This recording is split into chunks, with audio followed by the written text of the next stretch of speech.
Hey everybody, this is an extremely informal video. In fact, I haven't even turned the lights on yet. Doing that now. Oh yeah, this one. Just plug it over here. So, and by the way, I am doing a regular show. Hopefully today. This is just, I was doing something and I figured, well, turn the camera on and you can join in with me virtually if you want to do that. So I have been working on this tape deck lately. I've had this for a few years now. Some folks that are newer to the channel may not realize it, but I picked this up. I think I paid, I want to say, between $40 and $60. It's a early 80s Akai GX4000, which is it was the remake of their like 1970 era deck. This one has a glass ferrite heads. It's a single motor, but it's a 3-head deck. It's in immaculate cosmetic condition, inside and out, clean, doesn't smell like smoke. And I only point that out because my last deck that I had was from a smoking house, and I never was able to get the smoke out. I mean, I tried everything. To get that thing to stop stinking, and it never fully did. Kind of almost in a way regret selling it. So this thing hasn't worked right, or so I thought, for like the last year.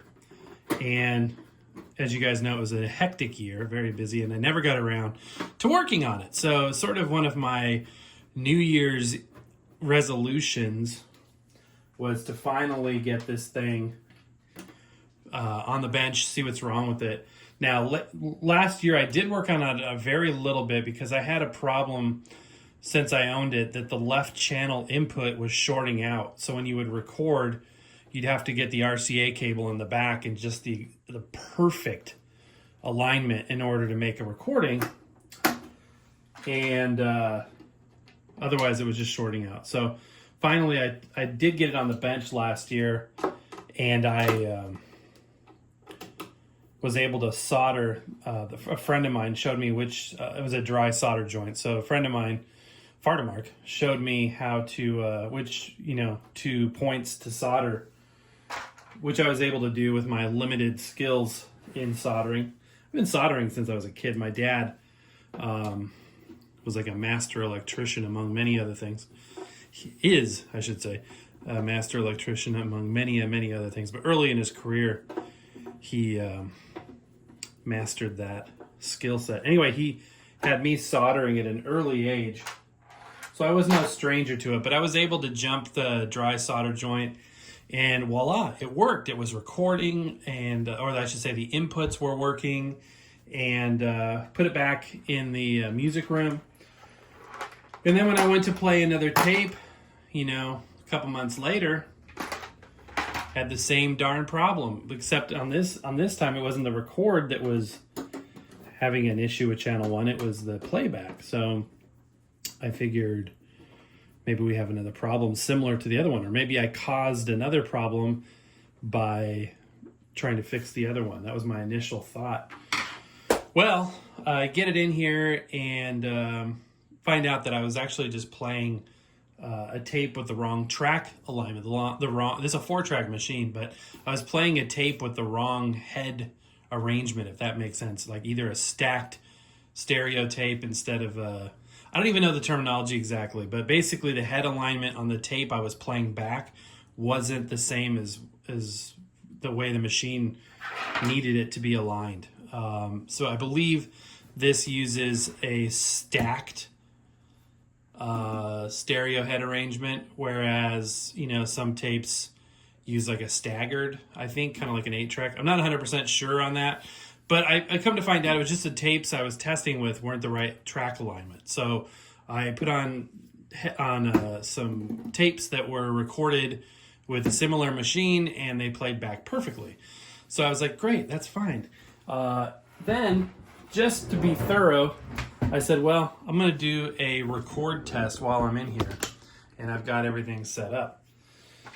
So I set about to do just that, and in the process of testing that, I realized that I wasn't actually recording anything. I need to glue this back on. This part screws onto the pinch roller, and then you can see there's some dry glue there where this cosmetic cover just goes on top, but it's okay for now, but I need to get that back on there. I found out it's not recording now. The record light doesn't light up. So I'm like, what the heck do I do? And the way you record is you push down this very stiff button. This thing is like really almost gummy and stiff. Or at least I thought it was gummy and stiff. It turns out it's just spring loaded and the spring is tight. So I thought, well, I'll just shoot this with some deoxit, which I did. Use a WD-40 contact cleaner. Blasted that just kind of through the gap there. Still didn't work. Record light wasn't lighting up. So then I thought, well, I'll remove this faceplate and really get it good. So, and while I had this guard off here, I went ahead and cleaned the heads. Great heads, like glass heads that last forever. Although if they get scratched, they'll destroy every tape you have. But luckily mine are in good shape. You can feel that it's still smooth across, nothing catches.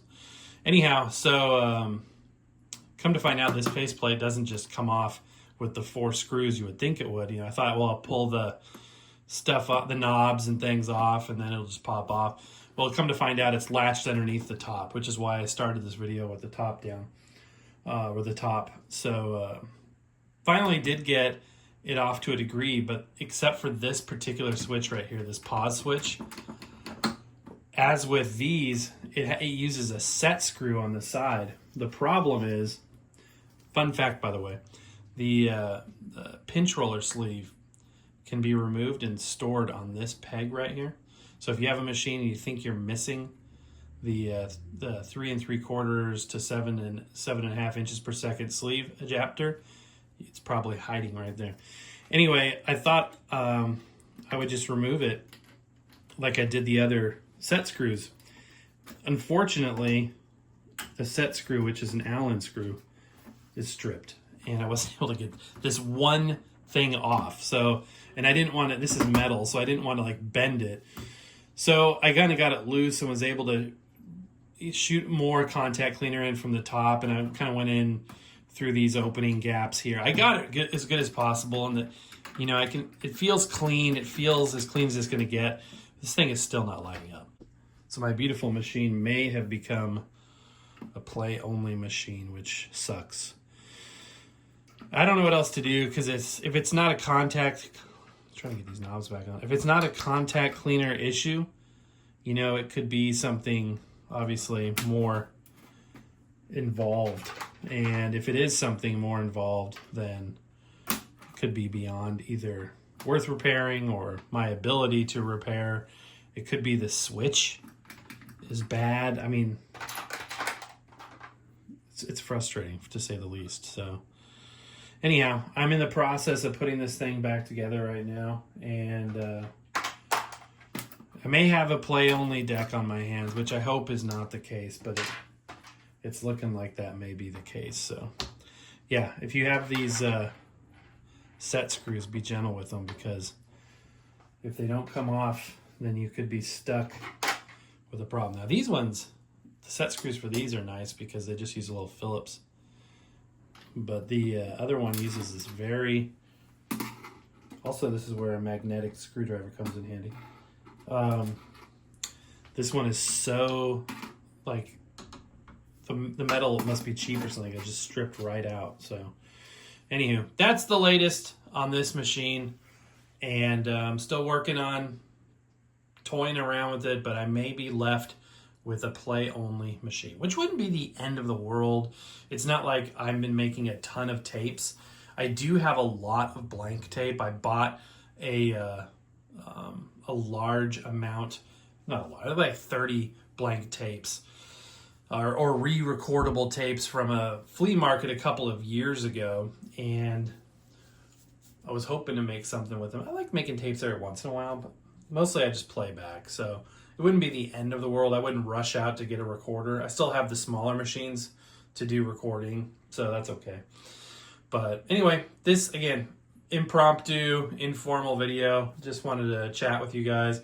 Apologize for the lack of content. Been working on some other things lately, and hope to get back on track here on the YouTube channel. And like I said, I'm working on a video for today, so hopefully by the end of the day there'll be something to look at.